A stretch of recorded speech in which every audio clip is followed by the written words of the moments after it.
Welcome to Blake Street Banter, where one of us knows what the word banter means, and the other one is just along for the ride. Other three, I guess. James, say what's up. How's it going? Noah, say hi. Hey, excited to be here. And we are joined by the son of a famous person, Aaron Schunk. How you doing, big dog? What's up, everybody? Doing well. Yeah, it's been a whirlwind 24 hours for you. There's a lot of baseball to talk about, but we were just kind of talking about it off air. But let's give the people what they want. So, who is your dad? How does he do these sketches, and how does he do what he does? Like, it was incredible. Yeah, sounds like you guys should have had him on the pod. I know we really messed up. We reached out to you way too early. Yeah, we goofed. No, so my dad, Eric Schunk, Shunky Monkey out there on Instagram for all you following. He's been an architect his whole life. University of Nebraska, architecture school, representing the red up there. Go Big Red. But has been an architect his whole life.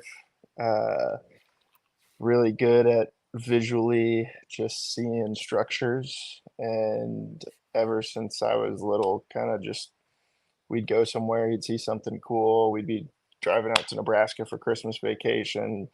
He's pulling our family minivan over on the side of the road to take a picture of an abandoned barn house in Kansas.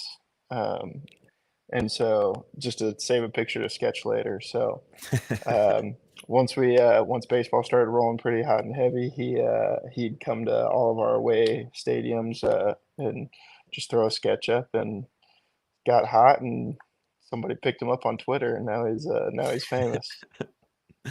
Yeah, so if you haven't seen it, like I'm sure I'm sure you have. Like if you're listening to us, you've definitely seen the photo. The picture drew Salt River Fields. He's waiting for you to come in. I think he finished it, posted it like right before you came into the game against the Dodgers. And John Boy got it. Pitching Ninja, supposedly him and Pitching Ninja go back a few years. Yeah. So Rob, so Pitching Ninja, his son and I, we grew up at the same park, so we knew him before he was Pitching Ninja. oh, that's wild. So seeing him blow up has been fun too. Right. And yeah, and then you just decide not to become a pitcher. So there That goes that wasn't whole on thing. me. That wasn't on me. Well, yeah, we'll blame other people for that. But yeah, that's pretty cool. And then like he didn't even know. He told his story on the DMVR podcast with Susie. So if you haven't listened to that, go listen to Eric's side of it. It's pretty cool. Like, and I mean this respectfully, Mr. Shunk, because I'm sure you're gonna listen to this because Aaron's on it. You are the nerd in the best way. Like I love the pinned groups, the gotta have the specific things that go along with it. I guess, Aaron, what is like kind of again, nice way, the nerdiest thing you've ever seen your dad kind of sketch or do or anything? I mean, we kind of talked about it off air a little bit, but I was telling the guys how if we actually, you know what, I'll call out the place. My dad is a frequent stop at Goldberg's Bagels in Atlanta. And the nerdiest thing that he does is he takes their napkins so he can do all of his sketches on them, because he says they're high quality napkins, and they're perfect for sketching on. So that's by far the nerdiest part. Love it. That is awesome. Is there a certain one that you kind of dig a little bit more, like that you have in mind that you know? Yeah, Yeah. yeah. No, I almost for a while I thought about getting. He's done a sketch of Poseidon that I've thought about doing as a tattoo before. So that's probably one of my top ones. Okay. All right. So Shunky Monkey, if you're listening, go ahead and send that out. And appreciate the tag in that picture. That was sweet too. Like I that's something that I really dig is like we get to know you guys. Then some like your families do listen to us and follow us, which is still mind blowing to me. And then having that connection, even without even meeting Mr. Shunk at all, like here he is tagging us and like, hey, look at this, and then it takes off, and it's just cool. It's like having that extra connection with you all without ever like seeing or meeting any of you. It's just kind of cool. So Yeah, no, it's cool, the platform you guys have, and obviously the platform that we have, being able to connect it shows kind of the fun personal side of what being a baseball player is, and everybody sees you out on the field, and not everybody gets to see you as kind of Mhm. a human being. So it's fun getting to connect with you guys. Absolutely love that. Yeah, that's always been our goal and our connection with this too. So, I mean, the not so fun thing about baseball is getting beamed. I was hoping you would show Yep. us the bruise that showed up because you got hit in the back Oh, right arm today. yep. Like, and I guess, walk us through that because like Yeah. he had the timing thing with Coco before. Yeah, just turbo two-seamer that just kept going. It's hard, spring training, you're trying to take advantage of your ABs, when you get in there, so I was, that guy was a little wild, and so he was missing up, and so I was like, "Alright, like, I'm gonna see him down, focus on that," and saw him down, and two-seamer just kept going, got me in the forearm, so we got a compression sleeve on it, and hopefully we'll be rolling here soon. Can you kind of walk us through like the reaction time? Because I mean, you don't have any, right? Um, and you're waiting for a pitch to maybe break. You're trying to read spin. You're trying to do all of these things in literal milliseconds. It's just hard for me to fathom that.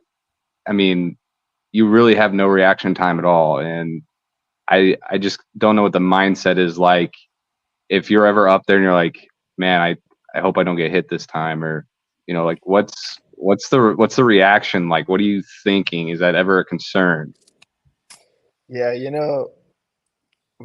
I'd say for pretty much everybody going up there, like 99.8% of the time, you're going up there and you're not even expecting to get hit. You're just so focused on your plan or your approach or what you've talked to the hitting guys about, and so you're focused on like, all right, like I'm trying to find my window, I'm trying to find my zone. Um, I'm looking up, I'm going up there looking for this, and so when an errant pitch kind of turbo two seams into you, you're not planning for it, not expecting it. So there's not a lot of time to get out of the way. But it's really just kind of fight or flight. And most of the times you can sneak out of the way of them, and sometimes you just don't have the luck of the draw on that one. So And speaking when of that, I mean, you're looking for one thing in a particular spot most of the time. So I mean, when you don't see that immediately out of the hand, you just know essentially you're going to lay off of it, and it doesn't matter where it's going to be. It's just not what you're looking for. Is that kind of right? It's dependent on kind of your situation, who you're seeing out on the mound. But if it's a guy that does a really good job on the outside part of the plate, like he's just elite at staying kind of right on the black, or he doesn't really go in, right?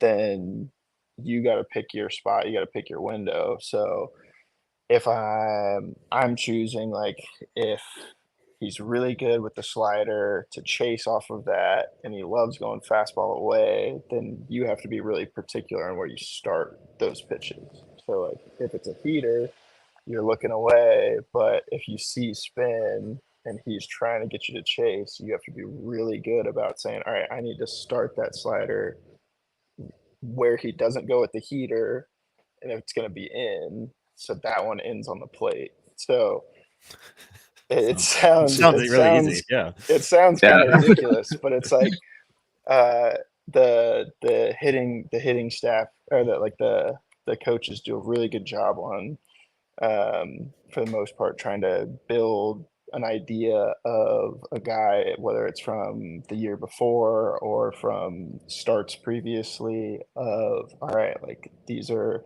his main three pitches to righties. This is where he goes. Isn't where he goes. Percentages and stuff like that. So some guys get really big onto the percentages, so they'll hunt, like, we'll have it broken down pretty extensively, so we can see that this pitcher to right-handed hitters 74% of the time in a 2-1 count throws a heat. So then we can see, like, before the game, we can see his heat map, right? Like, where's he good at with his heater? And so then you keep that in the back of your mind if you're a guy that thinks that way. So like some guys are really good at being like, all right, like I had one last year where it was like with runners in scoring position, this guy went to his curveball first pitch like 94% of the time. And I went up there, and I'm not usually a guy that likes to do the percentages, but I kind of walked up there and they called time. I walked back, I saw the sheet, went back out, and I was like, all right, like maybe I'll hunt curveball first pitch. Like throws it 94% of the time, and I got it. And so it and got a knock. So sometimes that works. I like to see kind of the whole story and then kind of just build my plan. But some guys, man, they can go up there and be like, all right, like I'm looking for the 2-1 heater, and they'll get to their count, and then they'll get it, and when they get it where they want it, they'll hammer it. So That's wild. Yeah, like I didn't like working the count to what you want it to be, so you know the higher probability of the pitch. That's yeah, I mean, that's just wild. I never really thought about it like that. yeah, And then and those guys are really good. Like, say they're, I'm not gonna say that they're going up with their plan being the 2-1 heater, Right. but they know like the heater percentages and like in advantage counts for themselves, right? But even when they don't get to those counts, they do a really good job of like being where they need to be, putting their eyes where they need to have their eyes. And if it doesn't fit into their plan, guys do a really good job of not kind of succumbing to that.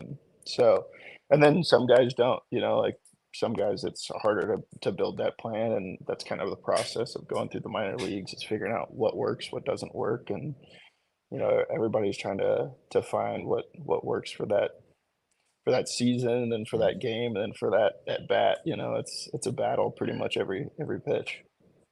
and then one last question. I'll turn it over to Noah to let him ask. But and then with 2 strikes, obviously behind in the count. I mean, do you have a game plan for that? Does everybody have a game plan for that, or is that really just like a fight or flight deal? You're just fighting to stay alive for another pitch.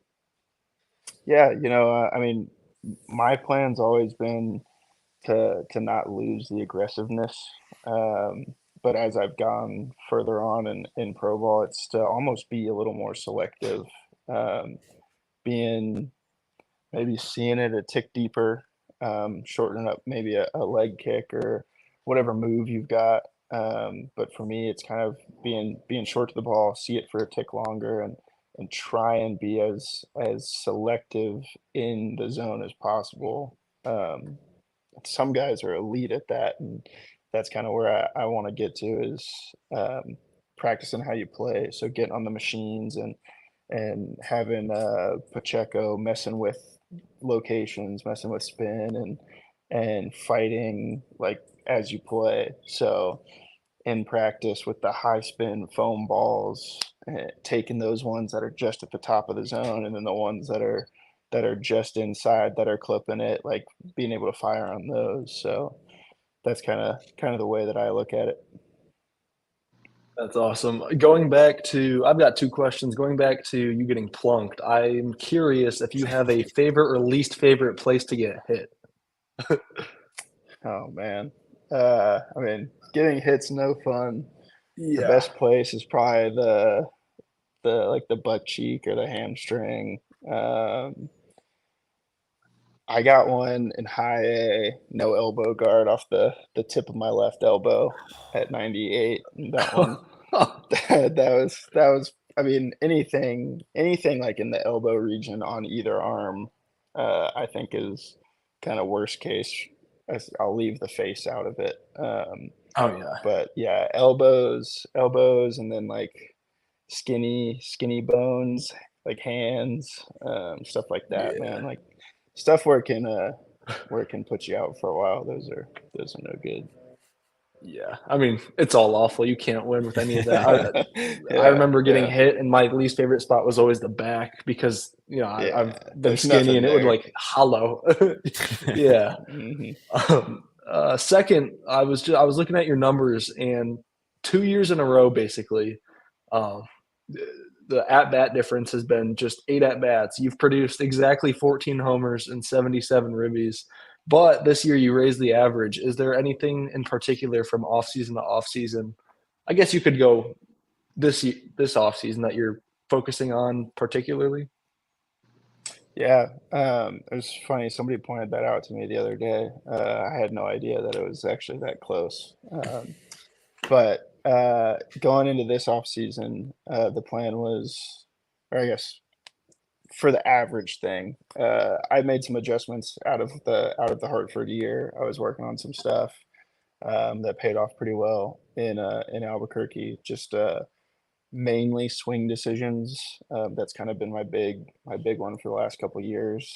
Trying to go after the right pitches, just because my contact ability is pretty high, so I can get in stretches where I'm like, man, I'm invincible. I can hit anything. So being in more of a position to do damage and be a little bit more selective has been my main focuses for past off seasons, and then just tightening up little stuff that I've found in my swings, and then this off season in particular has been just getting into my back leg a little bit more. See if we can tap into maybe 15 homers this year. No, I'm just Hey, kidding. there you hopefully, go. we can, hopefully we can send it that way. But trying something a little bit new, but not crazy. Just kind of with a load in my hip that doesn't really change how I approach anything, but hoping it'll kind of end my move a little bit sooner. That way I can read a little bit longer, make better decisions, and hopefully because of that, do some more damage. Yeah, we are looking for that 15 home run, 78 RBI season in 2024. Just tick up. Just got to get better. Just a little bit better each time. But I mean, like, to that point, like, I feel like it's, I don't know, like, we always hear about adjustments, players making adjustments. This is what we're working on. This is what I was doing last year. This is what I want to do this year. We heard like Michael Tolia, like, I'm sticking with switch hitting. You can all just shut up. I'm doing this. And like, but he's working on 2 different swings. I guess my question is, like, how do you determine when tinkering becomes too much, or how do you determine what is that little tinker I have to do to get to that 15 home run season, so to speak? Like I always get nervous, like, people will just tinker too much, and like, I don't know, like, where's that fine line, I guess? Yeah. Yeah, that's a good question. It's it's hard to it's I think we're gonna have a hard time going back to the days where you can just go out and hit, like, where Yeah. it's just go and you just everybody's like, oh, like don't think so much, you just need to go out and hit. And it's like the guy that's 60 feet 6 inches away from you, the caliber that they're at now, is so unique and so special that you can't really have a whole lot of deficiencies in your swing. Um, there's a point where you gotta step away and not, like, you can't go home every night and be like trying to fix like one perfect thing on like how your hands are, how Mhm. you like picked up your foot, because if you're thinking about it that much, then you're probably thinking about it in the box. And if you're thinking about anything in the box, then you're toast. Um, so I would say that the line crosses, it's set at, can you think about it or tinker with it without letting it leak into the game? So Yeah. I personally, Mike was actually a guy he was kind of something that I hadn't seen before, where he was like constantly, like, he'd have a bat like in our apartment or in our house or wherever we were in the hotel room, and he was like constantly like working on finding like a feel or kind of getting back to something. And for me, it was always like I hit when I had practice and I hit in the game, but then I didn't like really mess with a bat other than Mhm. that. But for him, it was like he could come home after a day and kind of get back, get a little feel into like what he needed, right? And so it was good. And as long as he didn't take it into the at bat where it was, all right, tinker time's over, time to compete. Mm-hmm. So I think that's where the line is. It's when it's time to compete, that's when it goes. Yeah. And you get in there and it's me versus you. All the tinkering or work that I've done for today, now hopefully it shows up when I compete. So I think that's like the line and the goal for all of us as hitters that tinker, that work, or whatever it is, everything, all the early work, all the silly drills and one arm swings and all that stuff. All of it is just to get us to a point where one, it's the routine, it feels good. But two, it's like, all right, we're working on something that is getting us ready that once compete mode kicks in, hopefully it leaks in like that much. Like hopefully whatever the cross-legged drill or split grip or whatever it is, hopefully it leaks in just that much that it keeps you just tight enough to stay inside that 98-mile-an-hour sinker, and you get that feel that your body just puts you right back in that place where you've already been, and bam, you crush a ball. So that's kind of the tiny ins and outs of it. Yeah. Yeah, and I think that's I think you broke that down pretty nicely. Like that makes sense. Like it's as soon as it starts affecting your job, so to speak, it's probably time to stop. And so, I really like that answer. That was good. So Stephanie Williams, I think this is a friend of yours. I promise not to record you when she gets there. I think you might have a fan in the stands coming soon. Yes. Stephanie was my host mom in Boise, and every time she pulled out her phone to take a video for my parents, I got hit. And that's funny that we're recording the pod because I got hit today. Wow. Oh man, that's bad omen. All right, Stephanie, I need you to lock in a little bit. Put something there. All right. I told you 15-20 minutes. It's been about 20 minutes, but I have a few questions from some people on Instagram. I already know this answer, but I'm going to ask the question that he's asking, but maybe you can tell the story of how you chose it. But what will your walk-up song be, especially when you do get to that next level? That is from Brass Apple of Monkey My by the Irony. Beastie Boys. Yeah. Brass Monkey by the Beastie Boys. It's not going anywhere. That is it's part of the nickname. It's part of the fun, part of the vibes, and I've had it since my senior year of high school now, and kind of just feels like it's supposed to play when I'm walking up to the plate. Yeah.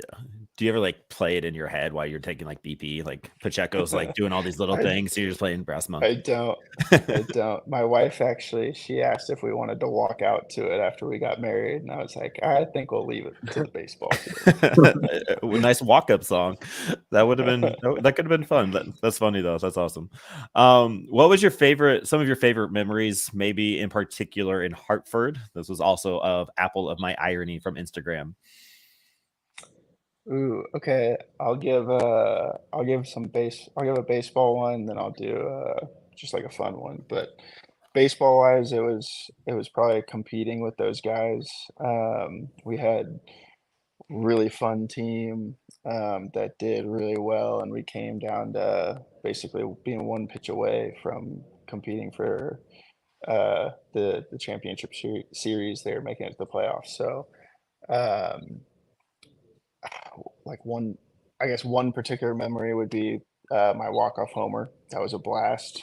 But man, it was really just came down to how fun that team was. Like it was, we had so many fun guys on that team that we'd be down in the 7th or 8th inning, and everybody's in the dugout like Phineas Delbonta Smith's getting a win tonight, or Gavin Hollowell's going to get a win tonight, because we're going to come back and we're going to put up 6 in the 8th, or we're going to put up 7 in the 9th, whatever it was. It kind of just felt like that team was always going to come through. And we just had a blast. And then just fun wise, I'd say just sneaking out to fish, fly fishing out on the famous Farmington River. That was always fun for me. So Hartford was a blast.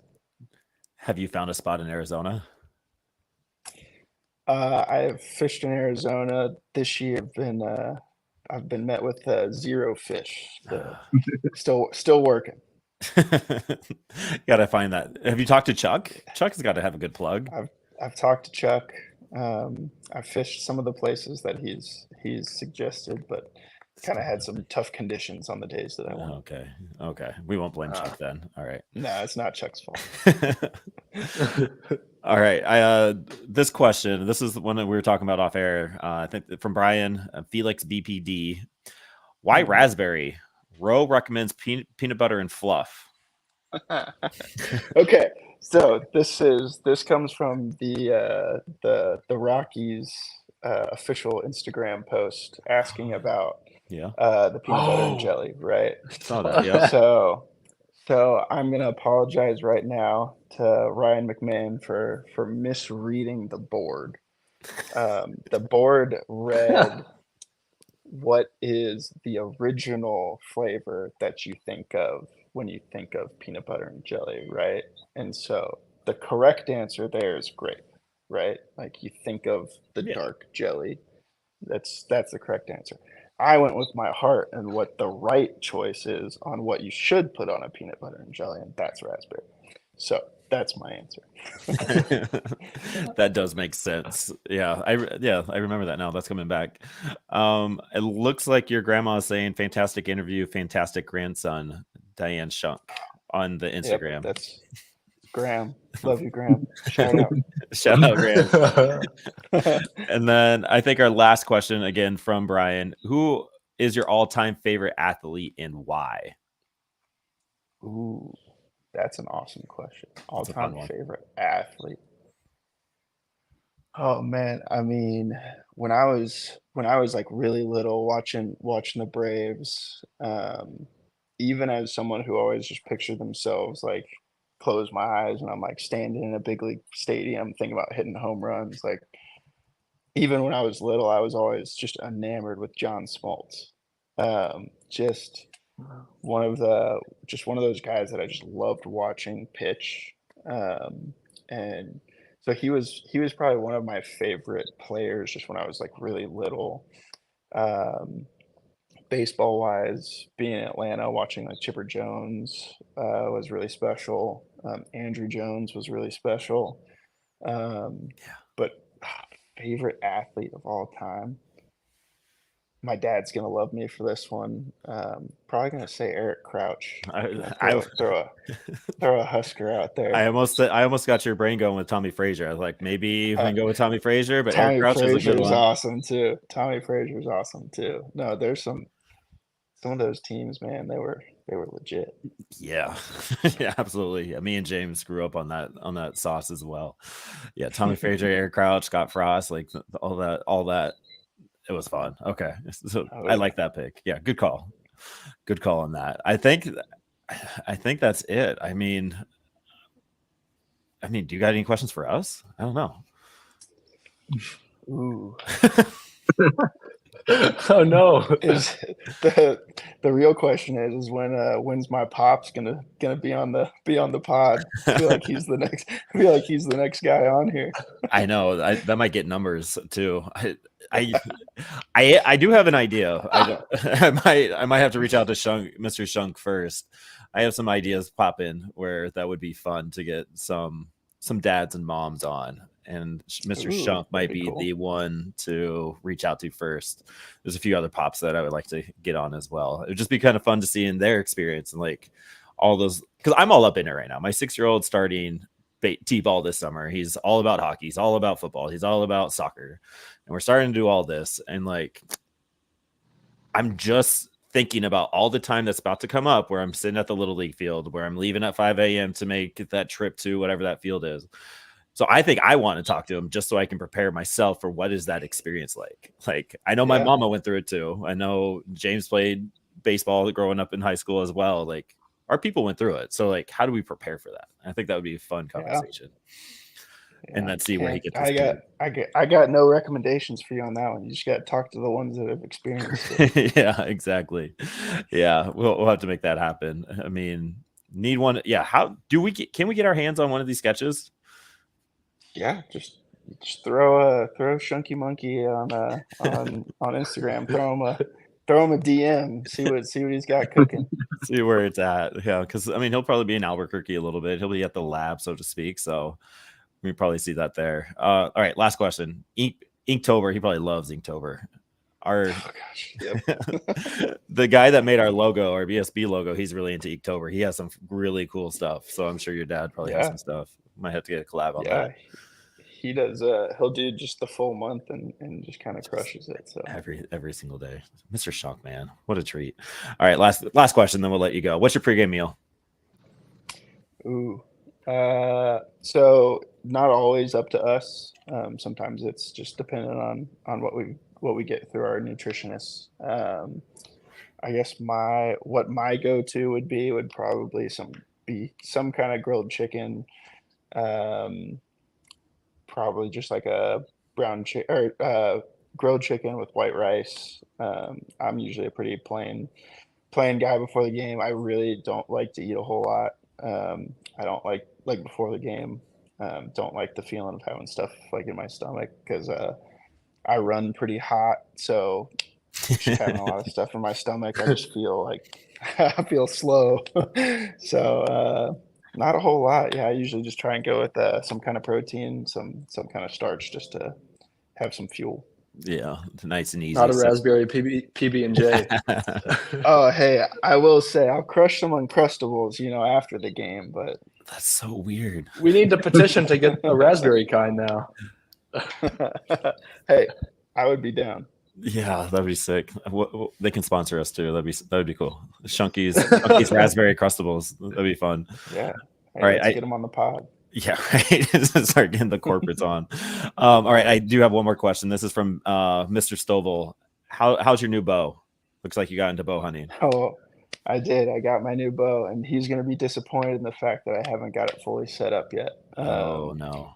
We got a brand new puppy this off season, little yellow lab. So I had my hands full all off season and didn't get to break in the bow yet. But the plans are underway to get out there next year. And I actually talked with Hunter a good bit last year about hopefully trying to make a trip up to hunt with them. So that's awesome. Yeah, I mean, fishing, hunting, all that kind of stuff. You got your hands full, and you got a good place to do it all. Like being outside. Yeah, that's awesome.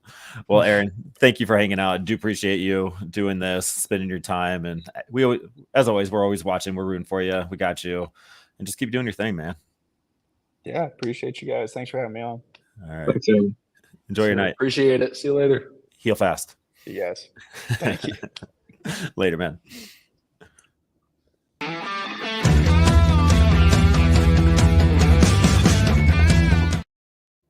All right. That was Aaron Schunk. And I mean, I think we probably could have tried to talk to him all night somehow, some way. That would have been sick. But we have to get to our pod. Mike, can you fix this? I don't know what we're doing. But so, I mean, the three of you that are probably going to stick around and listen to us, let's introduce it now. What do you think? James, Noah, Mike, we are going to go to 2 pods starting the season. And that's why we got James here. We got Noah here. Tyler's still in the fold. We are going to do 2 pods, 1 weekly minor league pod and 1 major league pod. And your boys, Just Keed and Noah, are going to be running that major league pod. What can the people expect, James and Noah? Because I'm not on this. This is weird for me because I'm not doing it. It's a good question. They can expect some mediocre analysis. They can expect some high quality jokes. Other than that, we're gonna make it more fun. We're gonna bring a lot of fun to the table, and hopefully weekly episodes. I'm really excited. I think it'll be a great platform. We'll build a little community, and I know Blake Street Banner's been highly geared towards our prospects, but now bringing it to the major league level and something that we feel comfortable with. So we're going to bring some positivity. Bring some positivity to the Rockies atmosphere, and we'll be tough, but we'll be fair. We'll be tough and fair. So that stuff is going to happen. We haven't really talked about this starting date. It's going to happen in a while. It's not going to happen tomorrow or anything, but 2 pods a week. Me and Tyler probably Sunday or Monday, and then Noah and Keating, just Keating, probably Thursday or Friday. I think Friday is what we talked about. And then Mike's there. Mike's always going to be lurking. He's always going to be around. He's been doing work on the graphics. He's been doing work on all the videos. He's got a little teaser that he's got going. So, Mike, drop your little nugget. What are we teasing? What are we starting here soon? I'm gonna try to put some YouTube content out. 9-10 minute videos. Try twice a month. So when you're eating food, you have something to watch. You can watch some Rockies prospect talk. All right. See, we got the whole squad going. We got some writers doing some things. Like, huge shout out to Luke, Isaac, Mac. Mac is joining the squad. He hasn't published anything out yet, but we got a whole team going there. I mean, Noah still loves to write. Mike still wants to write, and we still got all that. And Tyler, the genius that he is, will get you all that good content on the MLB draft stuff. So there's a lot of stuff happening, and it's exciting. Like, it's going to be a fun year. 2024 is it for Lake Street Banter. So we're going to take this up a notch. So hopefully you're riding along with us and having fun with it. So let's do cool things, huh? Let's do cool things. Before we get into all that, let's talk prospect of the week, brought to you by Daily Controls. I put air quotes around prospect because we're going to talk about Sam Hilliard in a second. Daily Controls, I do not have it up. I'm terrible. Your automation needs squad. If that button isn't buttoning, you can call Daily Controls. They'll come over. They'll go anywhere you want. It's an industrial automation controls engineering company that is excited to apply its 13 plus years of experience in that industrial automation and robotics industry.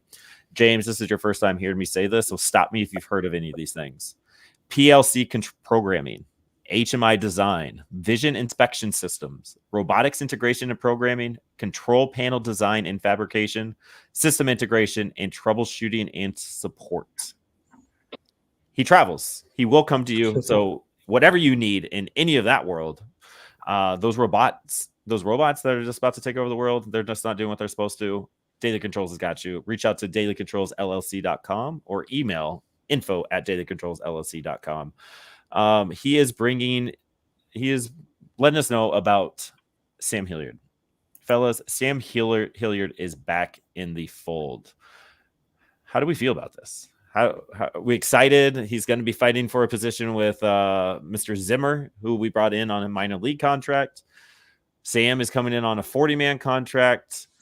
There's talks about he's already got the one up on Bradley Zimmer because he's on the 40-man. He has the history.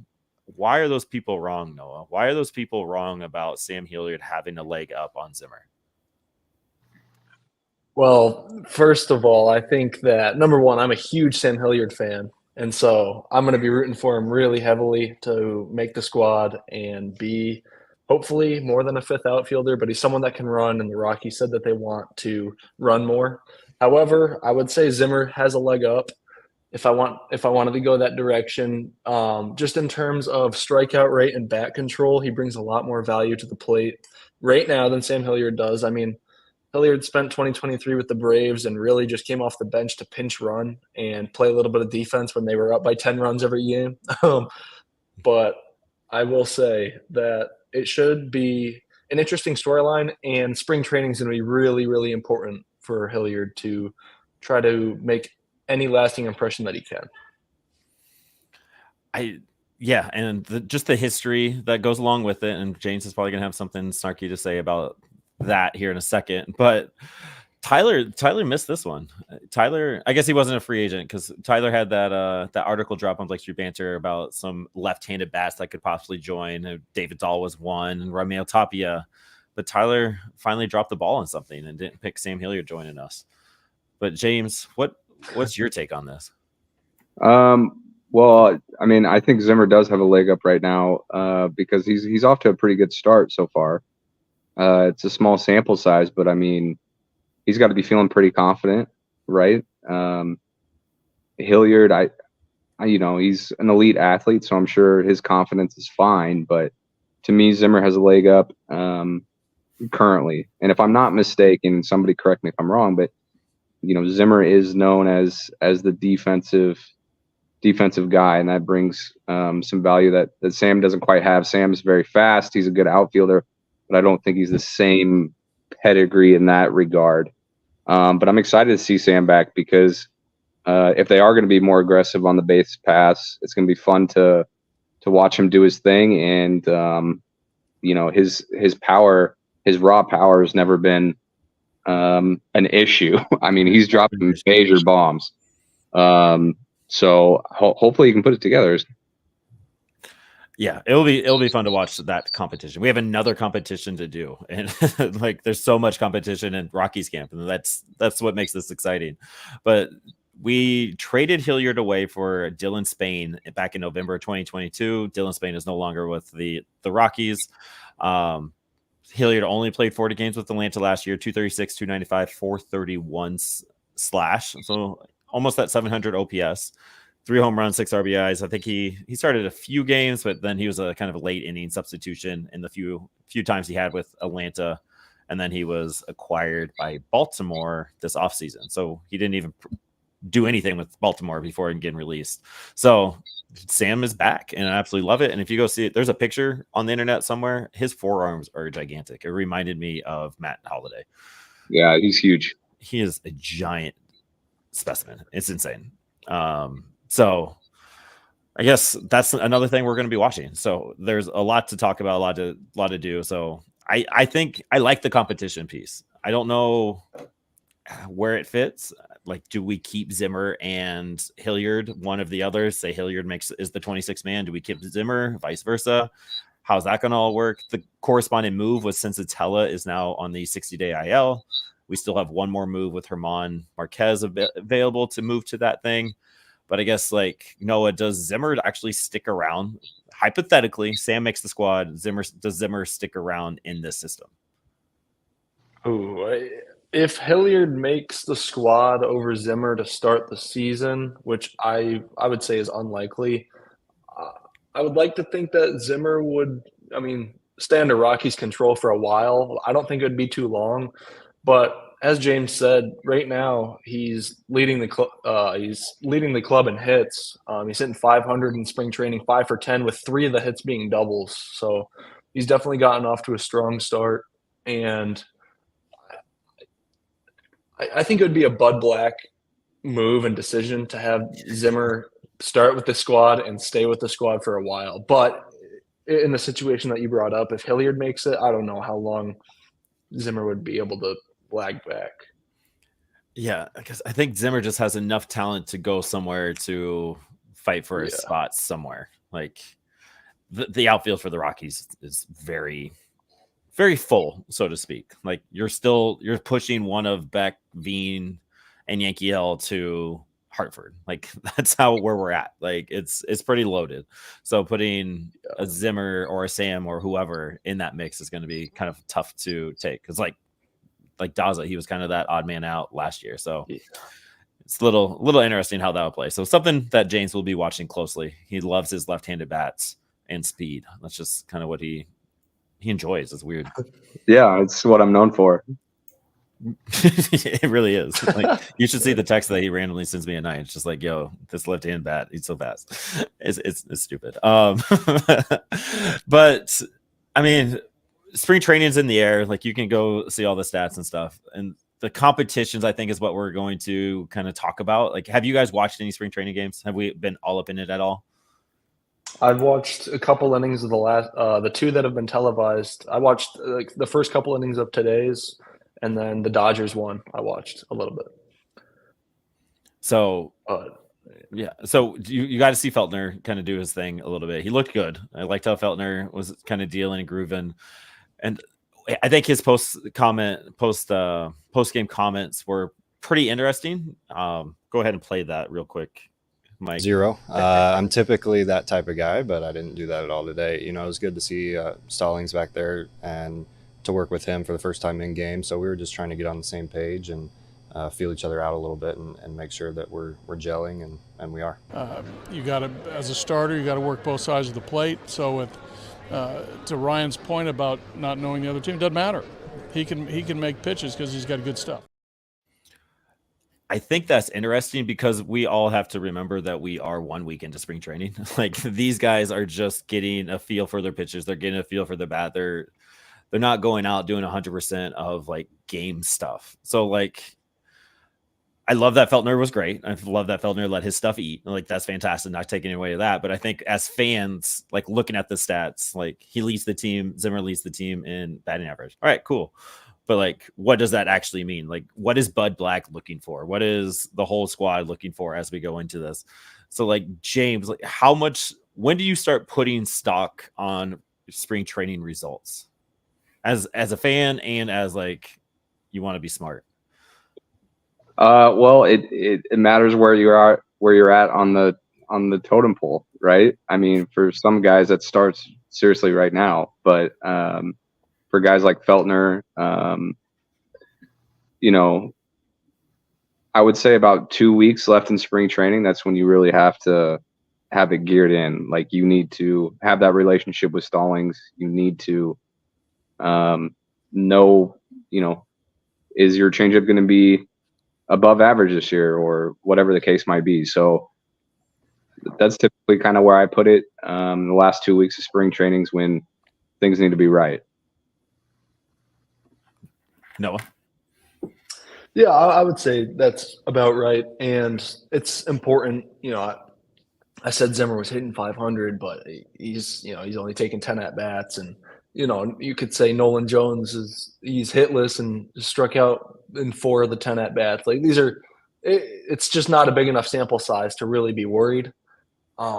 But it is a big enough sample size to spin it positively. And coming into the day, the Rockies as a staff were tied for first in all of baseball in strikeouts. And so that's like a whoa, where is this coming from? But we'll take it, right? Yeah. I mean, the staff is good. Like, can we talk about Jaden Hill? Like, there's absolutely no way he makes the 26-man roster. He doesn't make opening day roster. Too much work he's got to do. But his stuff is electric.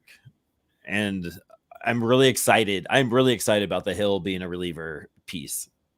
I think that might be the most fun storyline so far out of this first week in spring training. I think that's what I'm watching. Like, when Dude Man's in Hartford, it's going to be so much fun. That's me projecting. No news there. But Jaden Hill will start Hartford, I believe, and he's going to have some fun things to do. It's going to be fun. It's just going to be fun. Well, that's how a lot of starting prospects get their break in the major leagues, right? Is they come in a bullpen and, they just execute the opportunities that they have. And then next thing you know, they need a spot starter and, Jaden hasn't thrown in 4 days or whatever. And then boom, that opportunity's there. And then we have to remember, spring training, while it is really important for a lot of guys to figure out where they're going to be, but opening weekend isn't the destination, right? It really is a 4-month, 5-month grind. So there's going to be tons of opportunities for people that maybe don't do so hot in spring training that can, turn it around and vice versa. So. But wouldn't that be fun? I know it's not the end all be all, but wouldn't it be really cool to be on the opening day roster? Well, yeah, of course. That's always the goal, right? But keep it in perspective that even if you don't achieve that, like, there's other avenues to see how these things play out, right? Yeah, sure. Essentially, a perfect example is Nolan Jones getting called up last year, becoming a star, and this is not to pile on, but we already mentioned his name, Jonathan Daza. He started the year with the opening day club and was latched on for a while, and it's just how the season turns out. Yeah, and that's where it comes from. Like, the arm barn is going to be a revolving door. Like, it's going to be moving and shaking. It's going to be changing all the time, and the fact that you have all these arms that are going to be able to slot in here, there, everywhere, like, that's a good problem to have. And the fact that we're kind of finding that in Jaden Hill is great. Mike, do you see him as a starter whatsoever? Like, does Jaden Hill start a game in 2024 at any level? I don't think so. With the injury issues, we really need him to just log innings. I don't think it's worth him going out there and pitching 5-6 innings.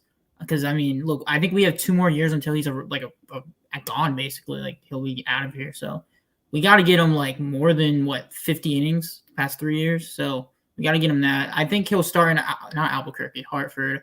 But I do think he'll be in Albuquerque by summer. So there's that. Okay. All right. So big steps for Jaden Hill to gotten through. We saw this a few years ago with Oliveris. You guys remember Hecularis Oliveris, like in, what was that, 2019, 2021 spring training? And like how he was hyped. Like everybody was all in on Hecularis. And then he ended up getting hurt. I think he ended up having TJ, and now he's with the Boston Red Sox. Like, keep the hype a little bit low. I'm sitting here just hyping him up. Yeah. Yeah, Jaden Hill hasn't pitched as many innings as I think a lot of people think. I mean, he's barely pitched even like single A level. So, I mean, this is a huge jump for him, even if he goes to double A. Yeah. The control so far in the control is like 100% better than what it was in Spokane. And being able to work through that, like that strikeout that we posted on BSB's Twitter a few days ago, just insane. Like how he's working it, moving it, pushing it back and forth. Like it was good stuff. So the pitching Jaden Hill is there, and he's got some glove swag. If like go see his Instagram. Have you ever seen a glove without like any holes or any gaps in the back? He has that. He has that. Go look at Jaden Hill's Instagram. It's pretty cool. Like there's absolutely nothing. It's just like all one piece. So that's sick. Wow. Yeah, brings a whole new swag to it. I guess when you are, I think he's represented by Jay-Z's firm. I think he's a Rockefeller. I might be wrong. Somebody can fix that. But anyway, other things to watch out for: the starting pitching piece. Lambert, Feltner, Davis, and Hudson. Again, don't have all their stats up. Feltner looked really good. Davis had a pretty solid outing when he went 2 innings, but he had 40 pitches, kind of struggled with the command again, which is something he's working on. I have not seen Lambert. He pitched on the same day Noah did, but there was no video. And Hudson, I think, was okay. Do any of you have any insight for the people on this race? No. All right. None to take charge on that.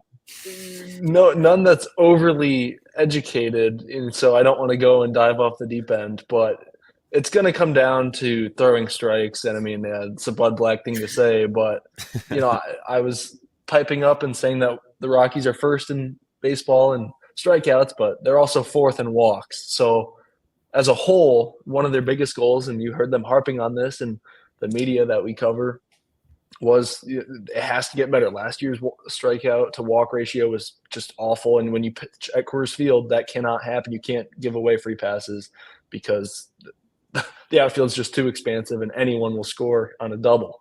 So I think I'm trying to think from the perspective of the staff and like the managers. And I just think that's going to be the first thing that in any argument that's going to get brought up. I can't overstate that enough about walks, not only in the Rockies clubhouse, but baseball as a whole really doesn't value pitchers that have a high walk rate. If you look at Blake Snell, who is unsigned at this point, right? His walk rate is over 5, and supposedly that's why people are so cold on him. Amazing pitcher, but walks 5 per 9. And apparently that's the knock. So, I mean, that just speaks to the larger attitude of Major League Baseball. The pushback on that is Snell, like his walks never hurt. They don't hurt him as much as other people. Like not yet. They haven't hurt him yet. Hey, I'm just saying what's possibly out there. Yeah, you're just a parrot, whatever. Yeah, I mean, when's the last time a defending Cy Young winner went unsigned this late into the offseason? Has it ever happened? Like I put that on the money as opposed to the 5% walk rate, whatever. I think James does too. I don't know. I think there's something out there that we don't know. I mean, money. There's plenty of teams that have money that could easily get Snell if they wanted. Exactly. Like, okay, so right on that. Go to Bellinger in Chicago. 3-year deal, 20 this year, 30 if he opts in, 30 if he opts in. Like, that's not what he was looking for at all. Like, is Blake Snell like looking for a long-term deal like Belly was? Like, does he really have to go prove it again and again and again? Like, what is there's a money thing with Boris involved. Like it just screams like the market or something isn't screaming like what Boris can get, and I feel like the owners are just over it. Yeah, teams are really not trying to like lock in like $20-30 million for like, I don't know, 7 years for like a DH, or like a pitcher that will probably fade off after 3 years. So Cody Bellinger, it's a 1-year deal basically. He's going to opt out and test again next year. So we'll see. Yeah, with the option for 30, which is insane. Yeah. Awfully quiet, James. Just saying. Okay.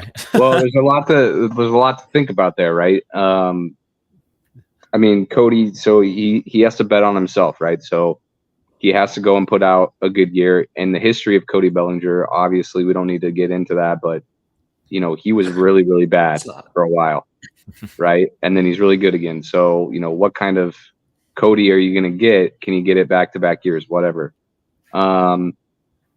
You know, is Blake Snell like really upset that he's missing spring training right now? No, Duman's out there coaching Little League and having a blast with it. Exactly. So maybe that's part of the calculus, right? Is that he's not in a rush to sign with anybody, and he knows that it's going to happen eventually because it will, right? So there's just a lot of moving factors.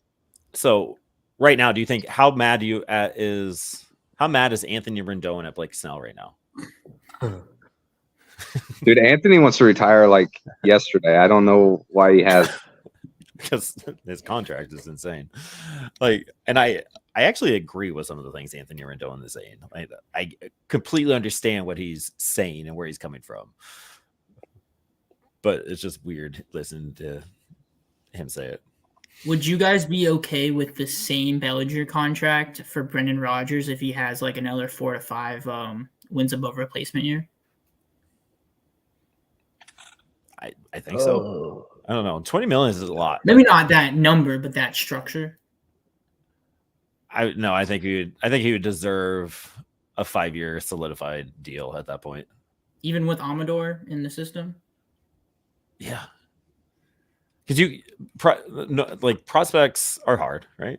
Like go through all the prospects. Like some work out, some don't. Like as much as we love Amador and he will be a dog, you don't have that guaranteed. But if you have a guy that proves it year in, year out, like Chuck, right? Chuck's been around forever. He's had to fight off the prospects, so to speak, find a way to get there. I think once you prove it, I think you should stick around. Like Bellinger, he had to go prove it, and there's some outlying numbers about his game that worry people. That means like, all right, you have to go prove this again and making sure like this isn't a fluke because you struggled for 2-3 years, right? Brendan Rodgers really hasn't struggled. He's just been hurt. And so like, what does that go with? And those are freak accidents because he's a crazy athlete and he's making plays and he's getting hurt on a diving ball during spring training. Like that's not his fault. Like the whole KB thing, like it's a fun running joke. And I giggle every time I see it, but him getting hit in the hand is absolutely insane. Like that can't be his fault that he's not doing it. And there's no way like you're 100% when you come back to be able to produce constantly. So like, I think if you earned the contract, you get the contract. And I think if Brendan Rodgers posts another 5+ WAR, like he's earned it at that point.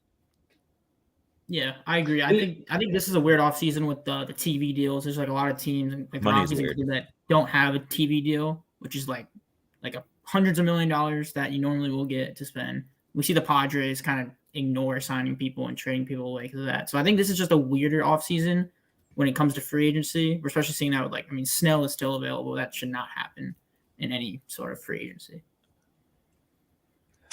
Yeah, and I on the B-Rod topic, while I was watching the Angels game today, they mentioned the Angels announcer, because the Rockies weren't broadcasting it, said that he figures to be in the lineup at second base for many years to come. And it was just interesting hearing that from a guy that obviously watches baseball every day, but someone that probably doesn't know the Rockies too much, just because, Aaron, you were talking about how prospects can be hit or miss. He looked like a miss for 2+ years and then finally was able to turn it on. And I love everything he brings to the table. When he's going to the opposite field and he'll always have the defense on his back.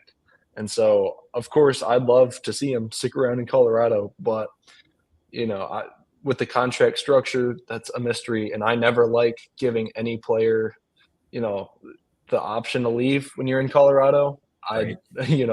With the Nolan deal, they said that, right, it's purposefully like Nolan didn't ask for the player opt-outs and he still gave them to him. Like, I don't know how much of that is true, but I mean, I don't know. That's my 2 cents on opt-outs.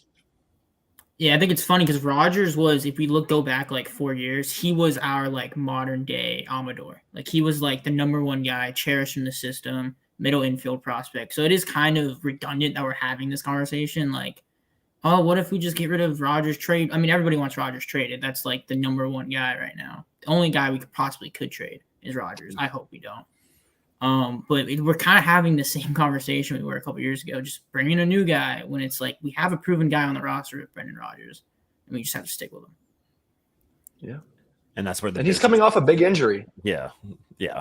And there's that big injury, and there's the business side with it, and there's a bunch of other nuances that we aren't privy to. That's always interesting to it.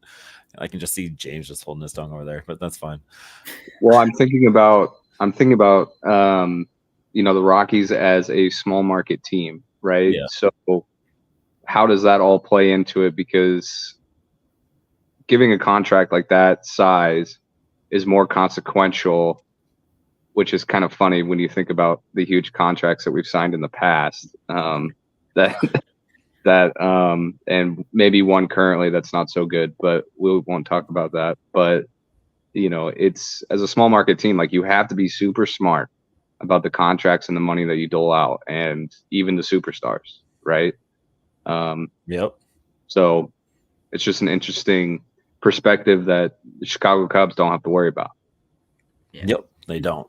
The Not at Rockies all. they've been really forthcoming with extending their guys with like a Senzatella, McMahon, Freeland. Like, if you play well here, they will extend you just naturally. So I mean, I think Brendan Rodgers will be on the team next year. Yeah, I think that's a really good point. I mean, I think they reward loyalty, so to speak. And that's not a bad thing. But yeah, that's a good point.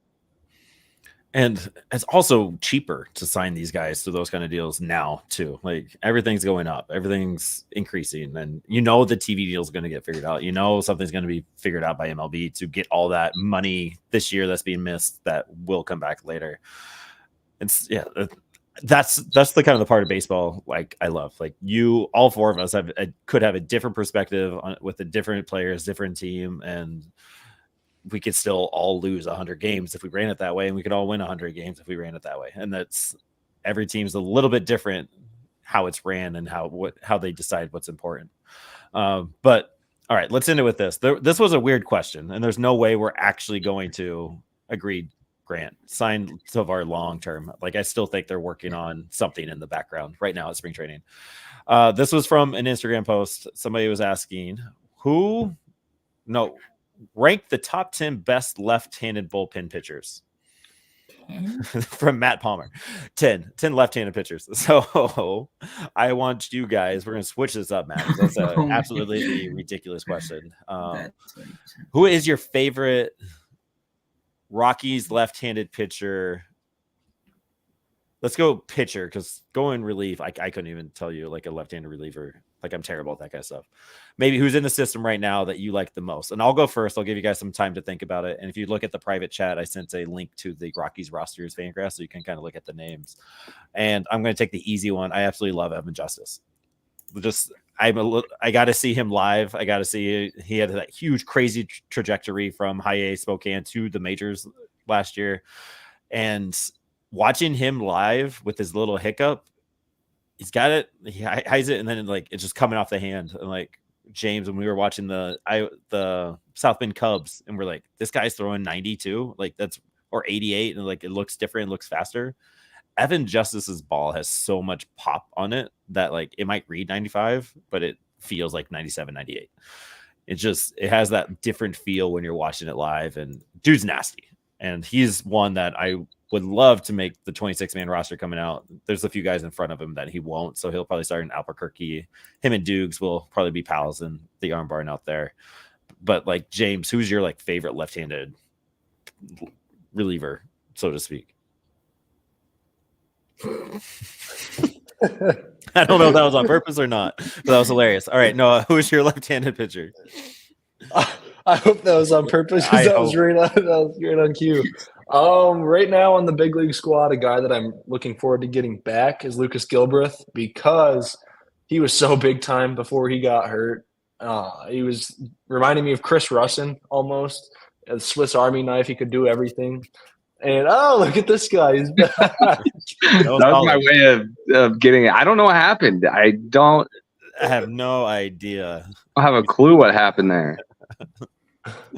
And but yeah, Gilbreth at the big league level for talking relievers, and then I mean it's well documented. I love Palmquist, but to go with a different guy, Mason Albright, a guy that we got from the Angels in trade last year. He's only 21, and he had a great year last year. So I'm hoping that he pans out in the future. Mike, I'm gonna go a little bit in the farm system. I'm gonna go Isaiah Kopech. Nice. Started at Ohio State, drafted him in 2023. His spin rate is off the charts. It was one of the best in all of the draft class last year. His slider curveball, probably two of the most, like, if you just watch him pitch, it's so fun. They move like it's nothing. Fastball, it's like 90 to 95, but he misses with command a little bit. He's going to be the bullpen guy, so he's going to go starter in college, bullpen for the Rockies. He's gotten 4 innings last year logged, so he's barely played for us. I like him as a back-end bullpen guy, but I do think if he can't locate the fastball, we know how bad curveballs are, and I don't know if his changeup can play. I worry he's only a one-pitch guy with a slider, so I really pray he can develop that second pitch. Maybe that fastball can locate, because the fastball has a lot of spin rate, but which we know fastballs with a lot of spin rate at Coors don't tend to do well at Coors. So we'll see with Kopech. I think if we weren't the Rockies, he would be like one of the best pitching prospects in baseball. Oh, that's a huge. Like if Coors Field wasn't a thing. Yeah, we'll see what he does in Fresno. He'll be in Fresno to start the year. James, you don't get an answer. So you got out. Dang it. Yeah, nice job. Let's end it with that. So let's do some of our announcements. We are going to do a prospect week. We are working on some things in the background. Those banner sessions that we've been working and grinding. We have 2 or 3 more coming up. You're basically going to have a week where a new banter session is coming out every single day. Or me and Tyler are talking about the prospects, giving our top 10 rankings. We're also releasing articles every single day for the week of March. Is it March 11th, right? Yes, March 11th. So starting on that Monday, March 11th, you're going to get an article a day highlighting all the prospects. We are giving you our BSB top 40 plus rankings. So we all ranked our prospects. We all averaged it out, and this is what we got. And we're all writing little blurbs about it, and we're all going to release it slowly but surely throughout the week. So you got something to read, you got something to listen to, and then we're going to try to figure out something to watch the prospect. What are we calling it? The spring training prospect game, which is that showcase. I was trying to think of the showcase. On that Saturday, we might do a Peyton Manning cast type thing where we jump on YouTube Live and we all hang out and watch the game. We're gonna see where my life is. We'll see where all of our lives are and see if we can make that happen. That's a pipe dream. But Prospect Week is coming up and it's gonna be cool. So we're just gonna go ham on prospect stuff, give you all the stuff that you need, kind of like what Schunk said in that little mini banter session. One thing we like to do is kind of show the other side of the players, get to know the players, and some of the guys that we have coming up are guys that you probably have never heard of, and they're probably guys that you will be able to hear. They're going to be dogs. They're going to be high class prospects coming up through the system. It's going to I'm really excited about it. And you got Mike on the graphics, working on some stuff in the background, like trying to get a little bit better. Like Dude Man's teaching him Adobe Premiere just for fun. Like, hey, let's do cool shit, he says. And so we're trying to do that. James is just here. He's not doing shit. And then Noah is trying to balance some writing and doing his thing with this and that with his busy schedule. So that's going to be a fun week. We got some unique podcasts coming out too. I'm trying to do a fan pod, industry pod, all of this while giving the 2 pods a week. So let's just have fun this year. 2024 is going to be a good time, good year. And let's just end it with that. Go follow us on the Twitter. Go follow us on the Instagram. Mike is doing work on the TikTok, on the clock stuff. So if you need to go find the TikTok, if you're under the age of 30, 25, 20, go to TikTok, find us on TikTok. We're out there doing that. And our website's up. Subscribe to our blog. If you click a blog, there's a subscribe button at the top. And then just go email Daily Controls real quick right now. Just go do it right now. info@dailycontrolsllc.com and send Blake Street Banter sent you, and that can be a thing. And then Grant, I got you. Well, this might be something that me and Mike can try to think about. Time to discuss an iPad reveal. So like the over under on Rockies wins is 60.5. So every win the Rockies get, we could reveal an iPad, something on the iPad. It could be something fun. Go Major League, where they were taking out stuff. I don't know how to say that. We're trying to be a family show. So I think that covers all the things I wanted to cover. Yeah, so let's do cool stuff. Go Rocks! Woo! Thank you for watching and listening. Please check out our link tree for more content.